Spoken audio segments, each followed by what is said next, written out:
There was a scramble of boats contacting the Navy, the Air Force out of Guam, just to try to find the plane. After an entire day of searching for a sign of the downed plane, 2 private boats found not what they were hoping for, but what they feared the most. 2 bodies. The body of 52-year-old Robert Long, the pilot of the ill-fated flight, and the body of Saipan Congressman Jesus P. Mofnis. There still is no sign of billionaire Larry Hillblom. There is the faintest hope that Larry Hillblom might somehow be out there alive.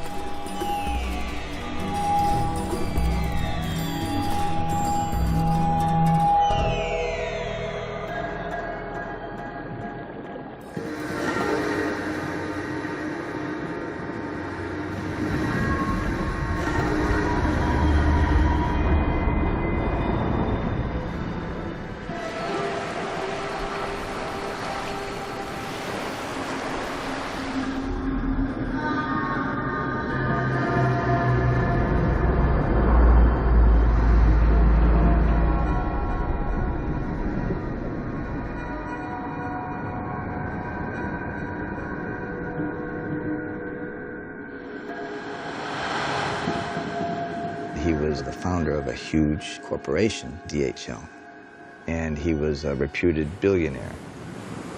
And he was a genius. If you took out the sexual part of Larry's life, he was a fascinating character, a very interesting person. No one ever really got the full picture of who Larry was because Larry didn't reveal his full self to everybody.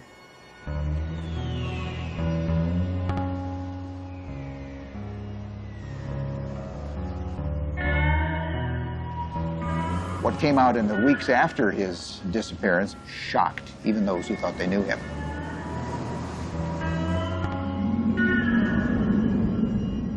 Larry Hillblom was not married. He didn't have any children, as far as anybody knew.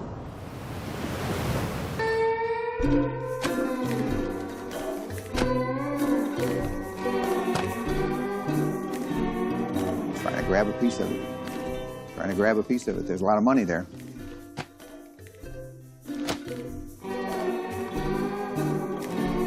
Larry cut a wide swath through the Pacific.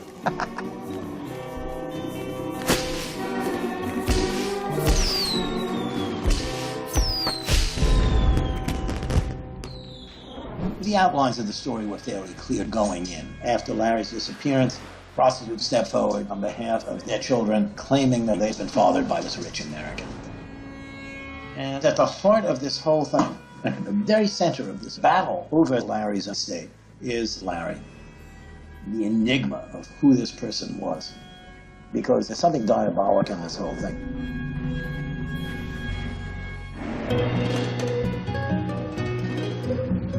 Larry Hillblom came to Saipan in the early 1980s because of tax reasons, primarily. Saipan is part of Micronesia. It was given to the United States government as a trust territory after World War II.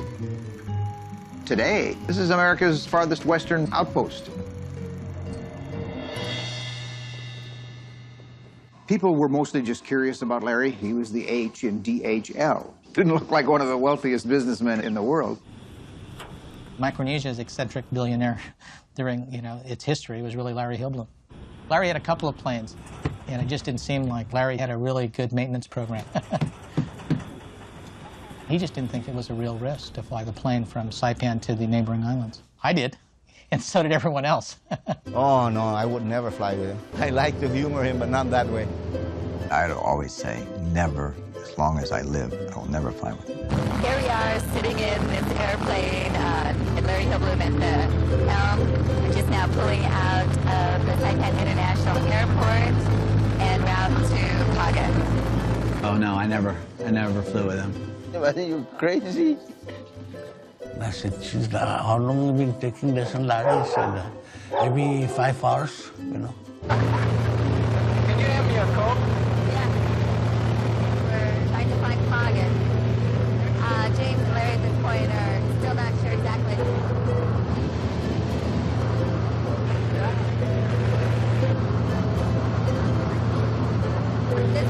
just getting to the point of no return because I didn't say something about have to take a gas. So.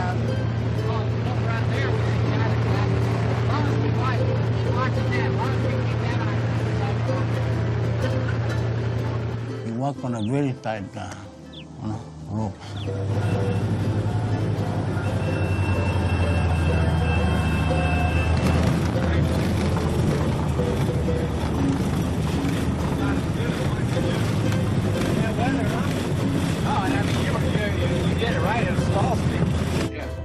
Right on the edge. Right on.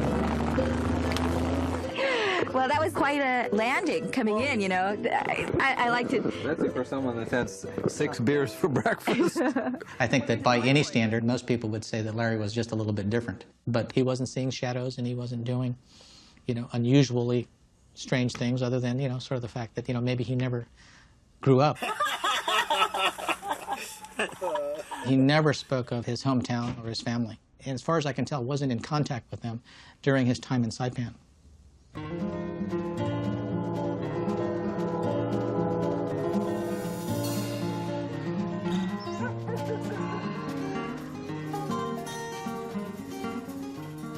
Larry's dad and his mother, Helen, we were very good friends, And I remember going over to the ranch, and Larry was in a crib, and he was so full of energy that he had chewed off clear around the top rung of the crib.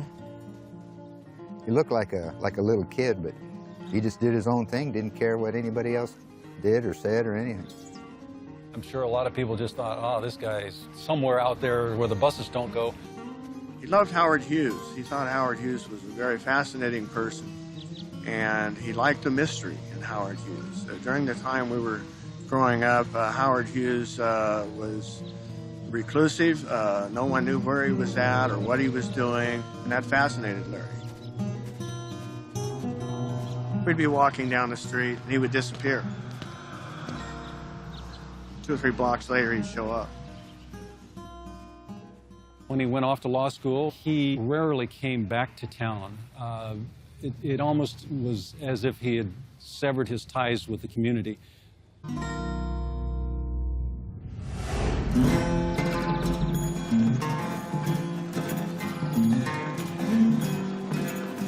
I knew Larry since he was a second-year student here in the late 1960s. And he was always coming from a different perspective than the other students.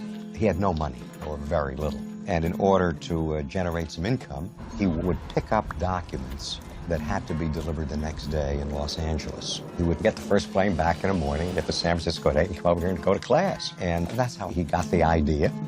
I remember him telling me that he's forming a company. I remember it very well.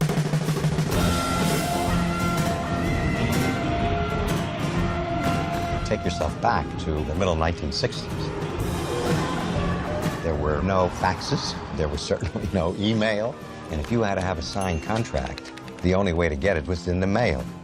There certainly wasn't Federal Express in those days. DHL started in 1969. That was the year man first walked on the moon.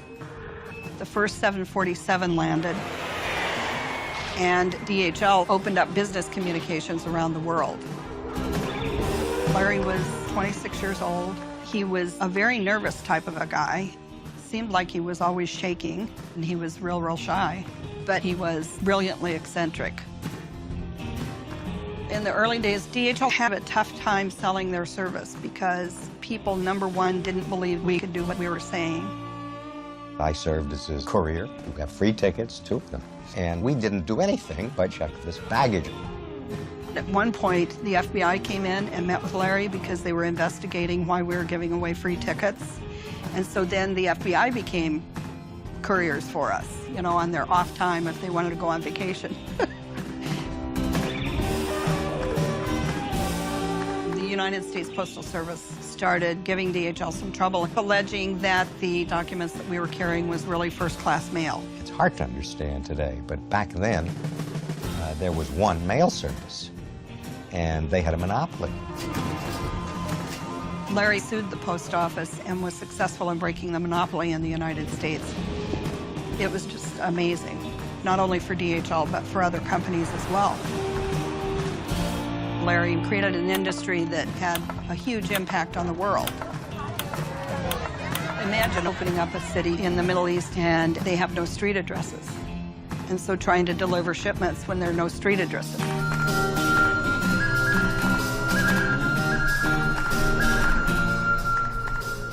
You have to trace today's globalism, the whole concept of globalism, to Larry Hillblom. So what we're talking about is a terribly inventive guy, a terribly ambitious guy. Given all of the resources that lies behind that kind of achievement, you would expect a very carefully drawn-up will, all the I's dotted, T's crossed, and so forth, and that appears not to have been the case here. Larry Hillblom's estate was not in tip-top shape at the time of his death. The lion's share of the money was left in medical research. But there were holes in this thing. It said nothing about any kids. And that's where the trouble starts. Good evening, Commonwealth, and thank you for joining us. I'm Travis Kaufman. And I'm Deborah Lee.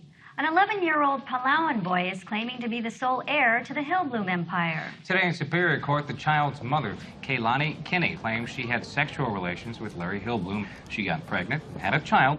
His name is Junior Larry Hillblom. He's 11 years old. Kaylani Kinney claims he's actually Hillblom's illegitimate son. If they can prove that in court, he would become one of the richest little boys in the entire world. The claimants were going up against the representatives of the estate. Larry's business lawyer, Donacy, was running the trust for medical research. Chairman of the charitable trust, Peter Donacy, propelled the image of money-grubbing women out on the take to take advantage of a dead man's estate. And Larry had assigned the Bank of Saipan as the executor or the manager of his assets. The bank's front guy is Joe Wechter. Joe Wechter, executor of the estate, denies Larry Hillblom has illegitimate children. I don't know whose kid this is, but it's definitely not Larry Hillblom. I mean, the responsible thing would have been to turn to the claimants and said, look, maybe they are, maybe they aren't Larry's kids. Let's find out. They didn't want to do it. Joe Wechter's a longtime friend and a business manager for Larry. Wechter had started with DHL early in the DHL days, ran DHL United States for a while. And Peter Donacy had helped out Larry tremendously in the early days of DHL. And Donacy pretty much became the lawyer for DHL. It was altogether in their interest to preserve that money because trustees are legally entitled to a % of income generated by assets. If you're administering a $1 billion trust, this is not small potatoes where I come from. This is real money.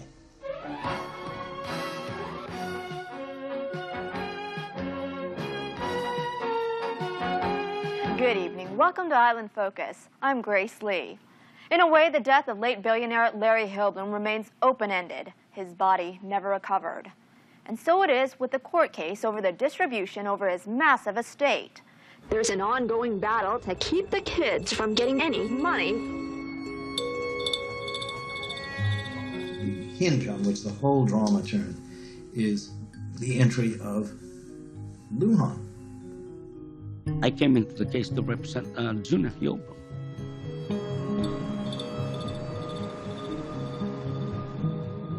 I've never held myself out as an intellectual lawyer. You know, give me the facts and I'll argue it. If it's red, you want it to look green. With me, we'll make it look green. Okay. The Hillblom case was my first big probate case. And David asked if I would be interested in coming into the case, and I said that I was, for sure. David told me it was Larry's kid, and I believed him.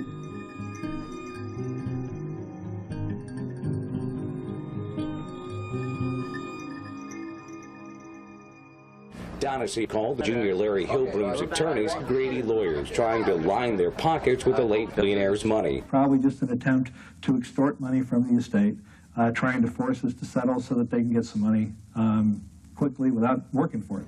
Lujan is David going up against the Goliath. You have the San Francisco people thinking that, you know, they'll be able to do what they want in Saipan. There was no one to stop them or stand in their way. Unbeatable. Unbeatable, yeah. The worst thing anyone can do in battle is to think, you know, you're smarter than the other guy.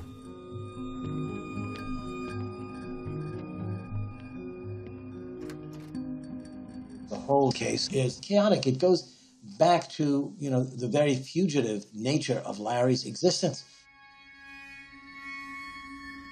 Why didn't Larry leave a very tidy estate? There are mysteries in this story that do not go away.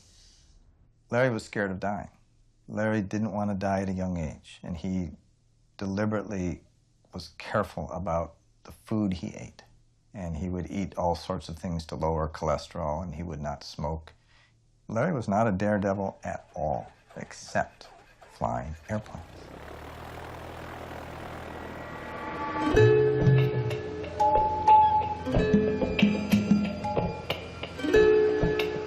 It was a test that wasn't passed. Well-known businessman Larry Hillblom was trying out a new engine on his airplane. Something went wrong just before it crashed on Tinian yesterday afternoon. Although there were deep gashes to his face, Hillblom suffered no brain damage. However, he will need major facial reconstructive surgery. The reconstructive surgery made his face look a little bit unreal. Regarding that accident, has there been any follow-up with the FAA about your licensability to fly in that plane? Yeah, but that had nothing to do with the accident. The accident is an accident question. I mean, and I don't think the FAA ever found a cause. I mean, we're pretty sure what happened was that the carburetor, something was wrong with the carburetor and it came out at 200 feet. And actually what I heard from the FAA is I did everything right on. That was, I shut the fuel off, I shut the master switch off. It was a pretty good crash landing as far as crash landings go. That covers the accident. How about the question of whether you were licensed to be flying the plane at the time? Is there been any follow-up on that? Well, there hasn't been any follow-up now, but there is no follow-up. I mean, when you're not licensed, you're not supposed to fly, but that's it. I mean,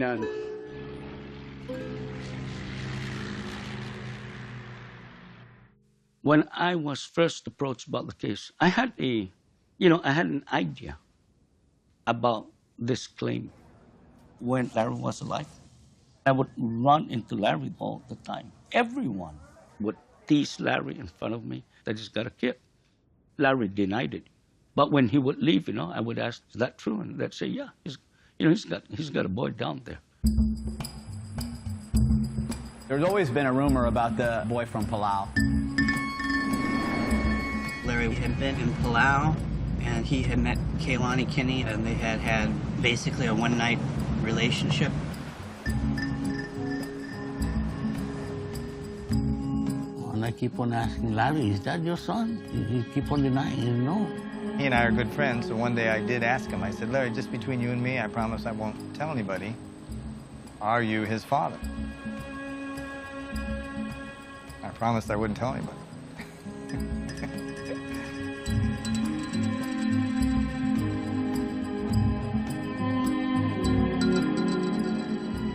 It was an odd situation in that there was no body found for Larry to obtain DNA.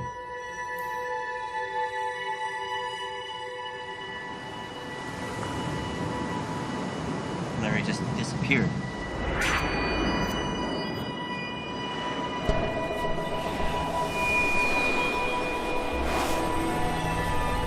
The only body that wasn't found was Larry's. You would think there was someone like him. I mean, when this guy Fawcett disappeared, I mean, they searched everywhere. They spent a fortune looking for him. When Larry disappeared, the search was stopped very quickly.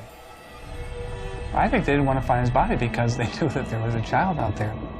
You find the body, you find DNA. That day, Larry was flying to the northern islands, so they were not that far away. And there's no word came from them, no cell phone calls, no distress beacon, nothing.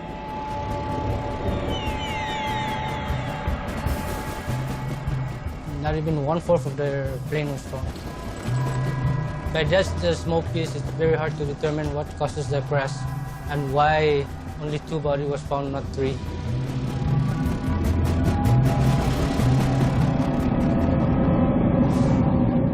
Mystery.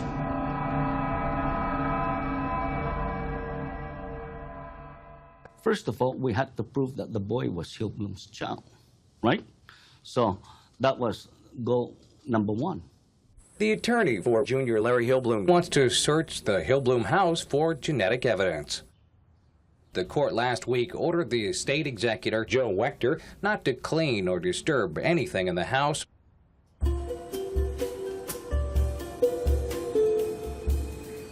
We went and searched Hillblom's house for the DNA. There's not a single thing, not a picture, not a comb, not a underwear, nothing of Larry Hillblom. I was surprised that everything seemed to be very clean. At that time, there was no dirty clothes in the corner. It seemed like a place that had been maintained in a very neat and clean state all the time.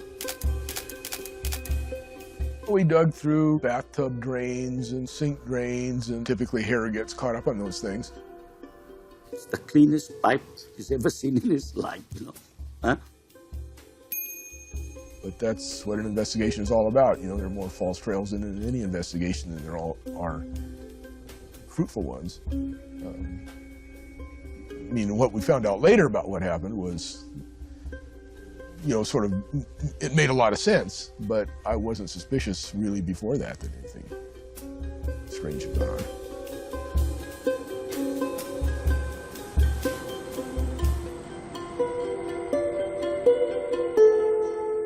At the time of Hillblom's death, Larry was living with a girl named Josephine Nokasa. She was Larry's living girlfriend.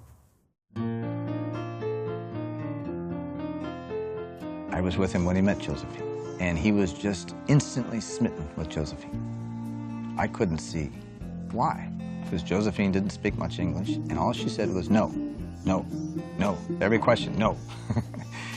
And I thought, geez, Larry, why are you wasting your time with this girl? But there was something about her that just struck him, and they were instantly inseparable. She was jealous, and she suspected Larry of seeing women behind her back. Larry actually had a couple of passports. So the passport that she would look at when he got back on Saipan wasn't the passport he was using to check into different ports of the world.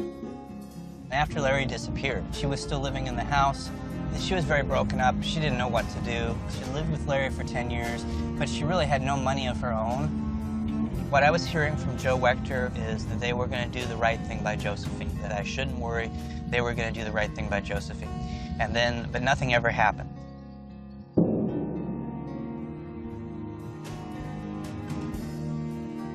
I got involved representing Josephine, and I started hearing Josephine's just a maid.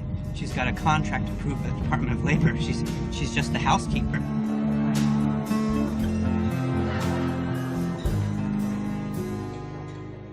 It was kind of ignore reality, create a story, and then sell the story. And so, you know, the story is Josephine's a maid. These are prostitutes who are making it up. It wasn't really Larry they had been with.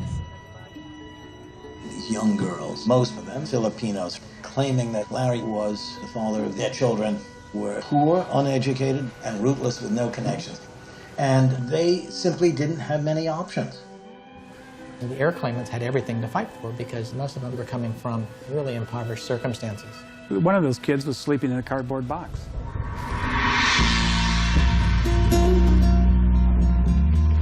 In the Philippines, the poor people tend to be very poor, to the point where there's still starvation, there's serious malnutrition. And so what often happens in the Philippines is some daughters will work in the bar industry to help provide money to the family. As far as I know, when they get to be the age of physical consent, I don't know legally. These girls were 13, 14 years old. I think probably the proper term is puberty. The parents would sell them to some agent who would bring them to a bar to work and make money as prostitutes.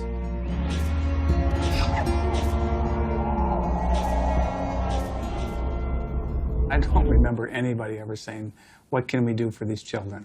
How can we do the right thing for the kids? No one ever said that. People who thought that these kids didn't deserve any of the money. Why should a Filipino kid be rich because of Larry Hillblom? When we're going to spend the money on the noble cause of medical research. Wouldn't this money, be better served by being spent in the United States? Why should they get all this money? And I don't think that they really looked upon these kids as real people.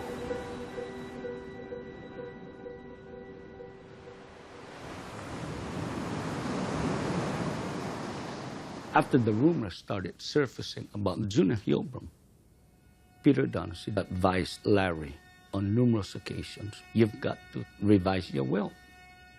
And he refused. There was some speculation that Larry knew that he had kids and he meant not to have these kids disinherited.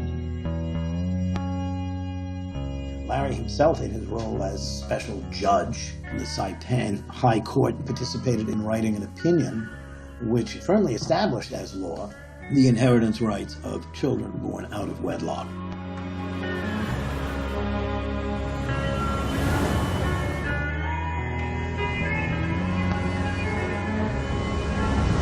I mean, it was almost as if he were writing law that addressed his particular situation.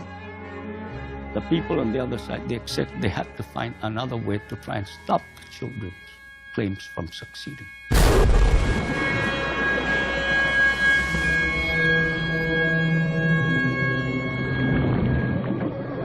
I'll tell you why I really went after them, okay? Because they treated me like shit. We had a meeting in San Francisco, and we were at Peter Donahue's office. We came to an agreement that in the following week, they'll give us an offer in writing. And I remember going up to Saipan on Monday. And after the hearing, I asked, do you think I should fly home or just stay here and wait for the offer? I says, Dave, why don't you hang around? The offer's coming. Tuesday, no offer. So Wednesday, no. Thursday, I said, I better go home and I can come back when you have it. He said, no, Dave, Joe Waiter's coming in this evening. So Friday morning, I go up there about 10 o'clock. He sent his associate or partner, one of them, who came out and said, oh, we decided there's no offer. So I said, okay. And I'll tell you this, I swear to God, that's what this, personally for me, that's what this was all about. Because of that. That's when I went after them. I said, I'm not teaching them this. They should have given me the offer. I would have been lazier.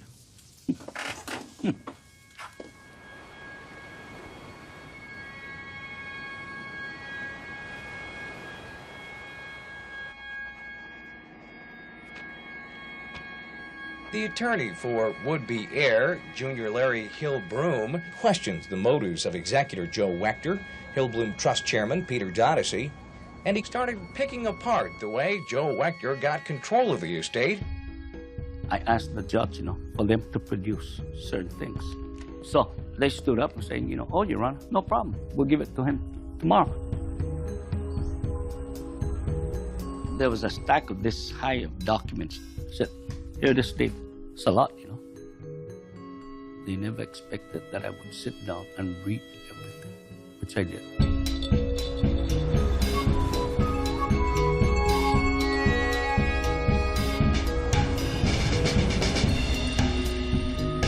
I read everything that I could, And next day I went to court and told judge, guess what, judge? Huh? They're stealing. They're engaging in all kinds of conflicts.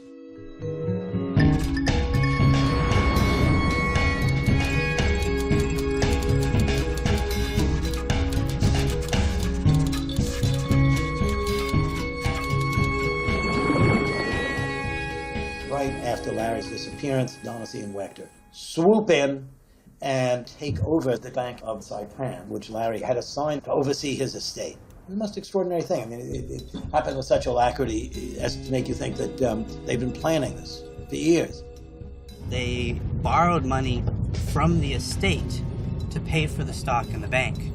And that is wrong on so many different levels, but that's what they did. The plan clearly was to take over the bank, which would then allow them to take over the assets. The judge's order that kicked Joe Wachter off the Hillblom case. Wachter was managing the affairs of the Hillblom estate until the bank was suspended. Without Lujan, they probably would have gotten away with it.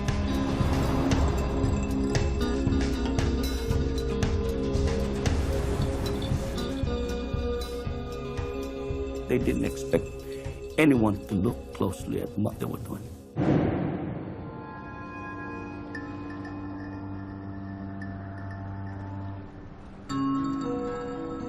After Wechter is tossed off the estate, after the ploy they attempted to pull off at the bank, the takeover of the bank, somehow the state attorney general from California gets pulled into the case to reinforce O'Donoghue and Wechter, and God knows what the back channels might have been.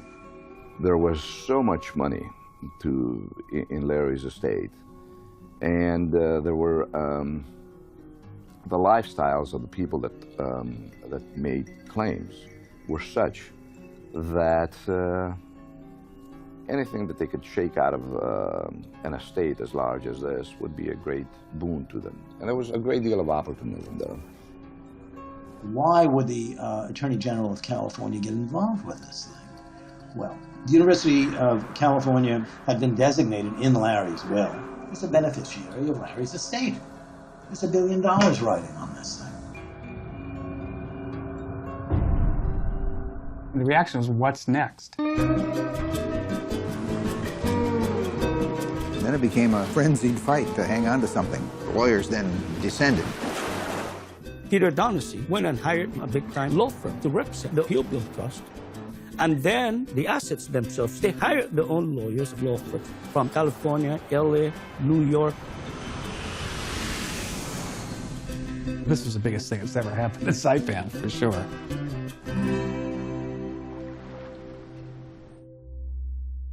Things aren't always what they appear to be. We got some background materials about Larry Hillblom, and as we dug deeper and deeper into it, it became very fascinating.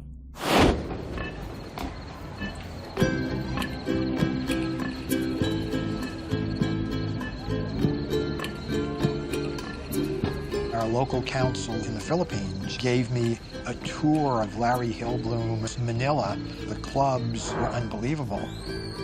300 or 400 or 500 women in them who are classified either as dancers, nude dancers, or guest relations officers, GROs, which I thought was the most formalistic title I'd ever heard for a hooker.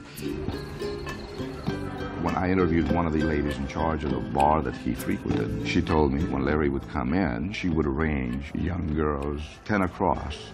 Larry would look at the young ladies and either choose one or decline the entire line, and then they would step to the back, and then a new line would come up. He told me about his relationships with women, and he explained that he would only have sex with virgins, and the millions of dollars that this had cost him because he didn't want to get AIDS. My name is Mami Annie. Larry, he's a nice guy. Every night he go bar hop, take a girl. Annie, my specialty is cherry girl. In one of the depositions, I understand, one of the young ladies testified about how Larry would take a spoonful of iodine or some other chemical and pour it down his penis in order to prevent from getting disease. And it was the Philippines that really bothered me with an upfront exposure to what poverty requires people to do and the just plain sinfulness of Westerners taking advantage of that. It's appalling. We're talking about people who are living by something other than a 20th century American morality.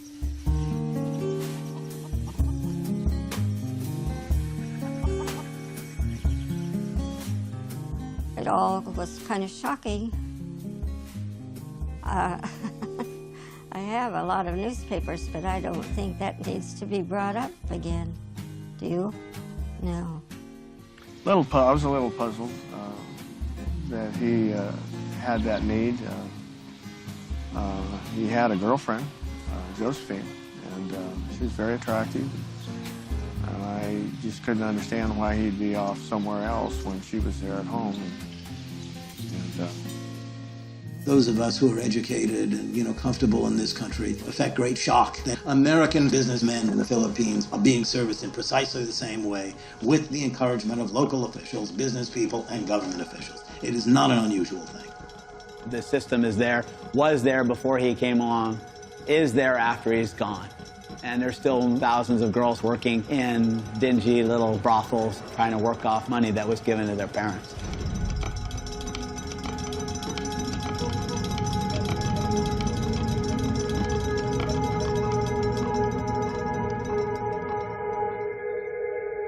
The first bit of paranoia, one of the mothers in the Philippines one day disappeared.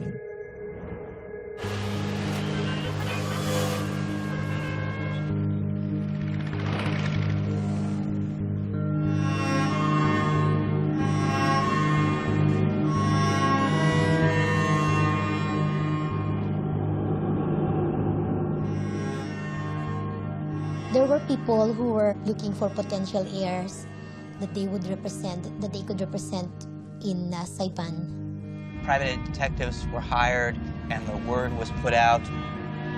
One of the investigators found Mercedes. The private investigator was holding her hostage.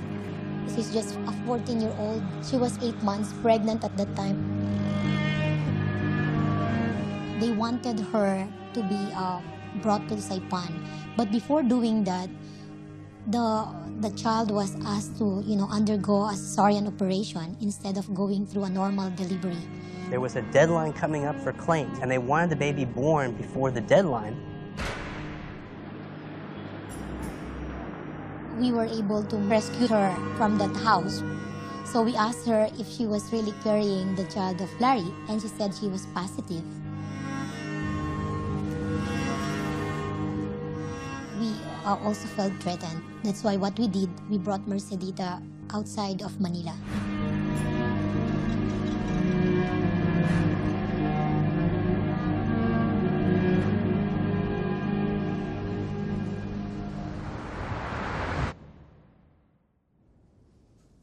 You couldn't help but be angry because of the constant assault, They were constantly trying to screw you.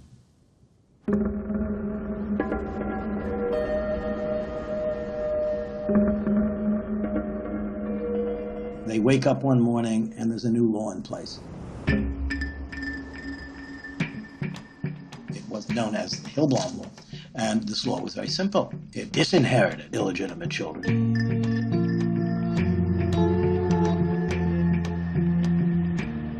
And the whole thing had been engineered by Donahue and Company. The former executor of the Hillblom estate admitted from the start that the bill to change the probate law began with them. The Hillblom law was checkmate for the children, and it applied retroactively. It's unprecedented. I mean, we're talking about a whole bunch of things that have never happened before in the history of the world, including anything like the Hillblom law. There were suspicions that perhaps the Hillblom bill passed by bribery. At that time, there were promises of donations by the trust, raising kind of red flags. An enormous setback to the plaintiffs. Pete Donahue, Joe Wechter, they were so taken up with the fight that it all came about, how can we prove David Lujan doesn't have a claim, which really means how can we disinherit Larry's son, which is not the right thing to do. Disinheriting children is not the right thing. What we're talking about is the phenomenon of the ugly American. I mean, Americans taking advantage of locals with our money, with our clout.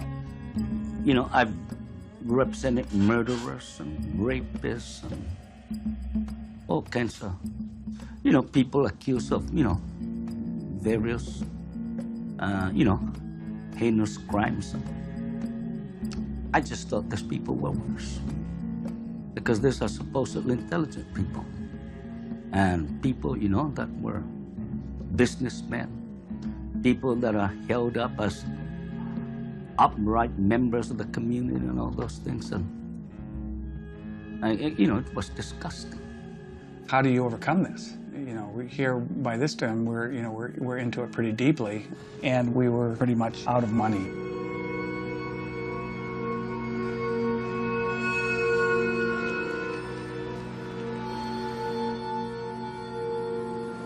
Lujan should have lost it all. But these guys simply won't take no for an answer. It was kind of the final straw, I suppose. It was thermonuclear war after that. I went after them with a vengeance.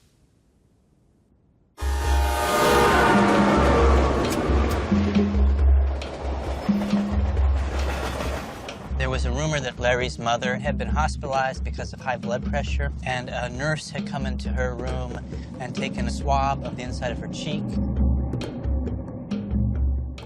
And then she later asked somebody, why did they do that? And they checked the records, and there was no record of any nurse having come into her room and taken a sample of the inside of her cheek.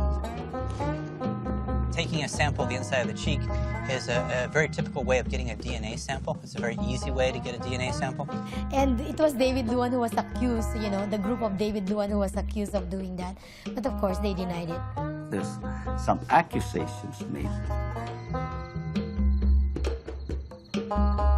Shortly after that incident happened, David Lujan announced that he knew to a scientific certainty that Junior was Larry's child, but he refused to say how he knew.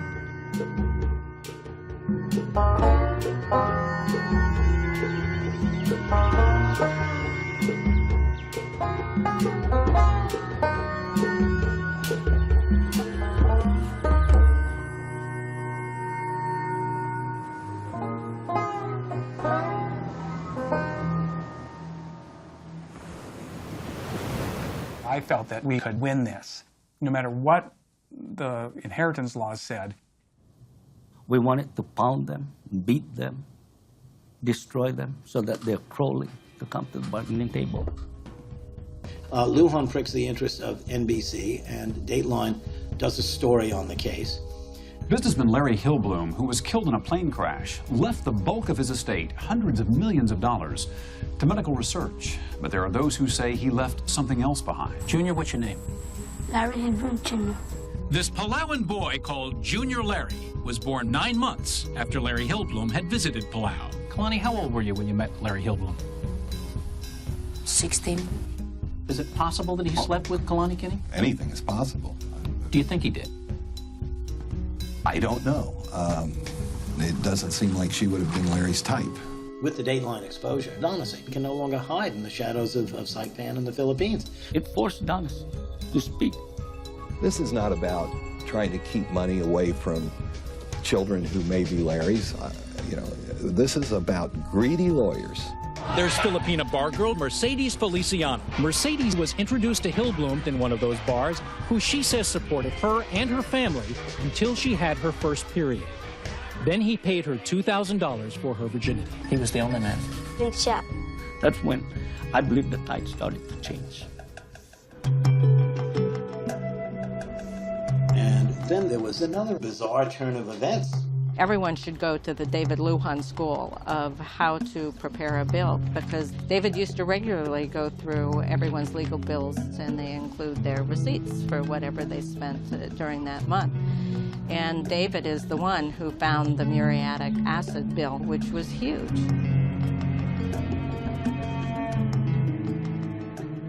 Muriatic acid? Muriatic acid that had been poured down the drains to destroy evidence. Lujan, he meticulously goes through bill after bill after bill. Of course, we were so angry when we learned about it, because we spent a lot of money trying to prove that these kids are Larry's kids. These guys, Wachter and Donacek, want you to believe that it's just a probate case. It's not a probate case, it's a criminal case. I mean, if nothing else, we're talking about an attempt to defraud on a massive scale. This is a felony. You go to jail for 15 or 20 years for this kind of behavior. Clearly, when they poured acid in the drains, they knew that there was a child out there. Otherwise, why would they have done it? Where big money is concerned, people do funny things.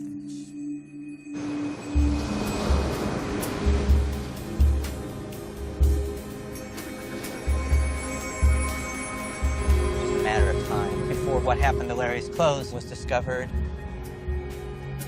Josephine says, guess what, guys? Get a backhoe and dig a hole out behind Larry's old house. Josephine had been asked by the executor to destroy evidence. And this was at a time when, before I represented her, she was basically asked to take all of Larry's belongings, hairbrushes, toothbrushes, clothing, anything that would have DNA, and burn it. When Joe Wechter called her up and asked her to do this, Josephine kind of realized this may not be the right thing to do.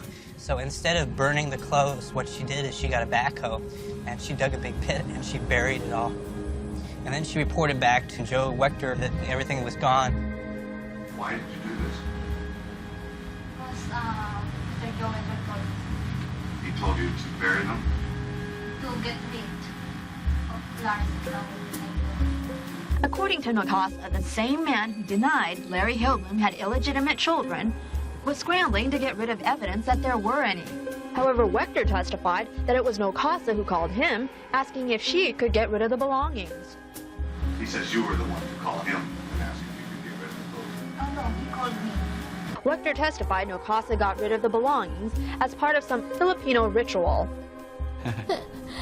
So we did what was the practical thing to do. We hired a backhoe operator. We wandered around this big, huge, beautiful property overlooking the bay. And we had this guy dig in all these different places, all of us standing around in the tropical sun, and we weren't finding it. And so finally this backhoe operator, who must have thought we were all the biggest fools in the world, said, well, you want to know where Larry's clothes are buried? And we said, well, yeah. And he said, well, I know, because I buried them. And so, you know, I thought, well, duh. I mean, there probably is only one backhoe operator in Saipan. He went right to the place. He dug them up. Clothes, T-shirts, jeans, hairbrushes, toothbrushes, and, you know, it's just this kind of real moment of sadness that, you know, this man was, you know, walking around with these clothes. He was a real alive person.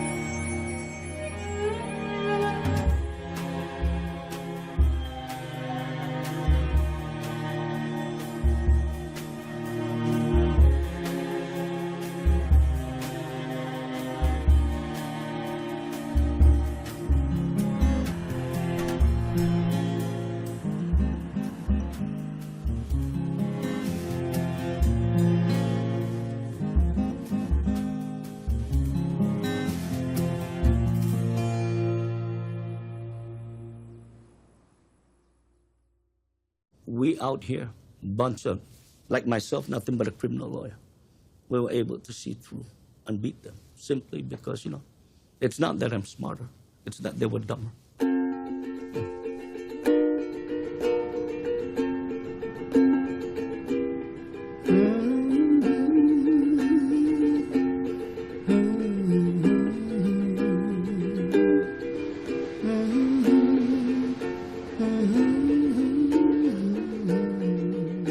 Exhilarating that after several years of fighting in hundreds of lawyers from big cities against all the odds, against every odd that you can think of, our client was now, you know, going to be acknowledged as Larry's son.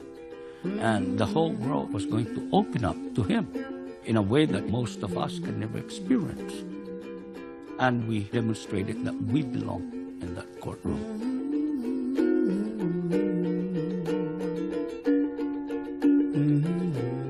Trouble in mind, I'm blue, but I won't be blue always. It's kind of ironic that ultimately, with all the hue and cry over Larry's DNA and the hiding of it and the accusations about it, you know, it never really was necessary. We have a whole bunch of kids that claim to have the same father. So why don't we test the children themselves? And so that's the testing that showed Junior, 2 Filipino kids, and a child in Vietnam had the same father. We became friends with David when we got the results, the DNA cross-testing results. He called us up and said, we're family. I wanted to go with his mother and see the children. See, I thought she would be anxious, but she didn't. She refused to believe it, really. I don't know what it was with him emotionally that he was in such denial, because they've proven now there's at least 4 maybe more kids. So that part of him I can't understand. The possibility exists that he had set this whole thing up. Larry would have loved the Hillblom estate litigation. He liked lawsuits. He liked the battle. He was always getting involved in cases and lawsuits and plotting strategies. And if he could have, if he can sit in heaven and look down on the Hillblom proceedings, he probably would have enjoyed it immensely. The battle that raged because his will was unclear and the body was not found. Who knows? In fact, there's people who say he might still be alive. Who knows? You know, it's Larry. He might show up somewhere. Be blue always.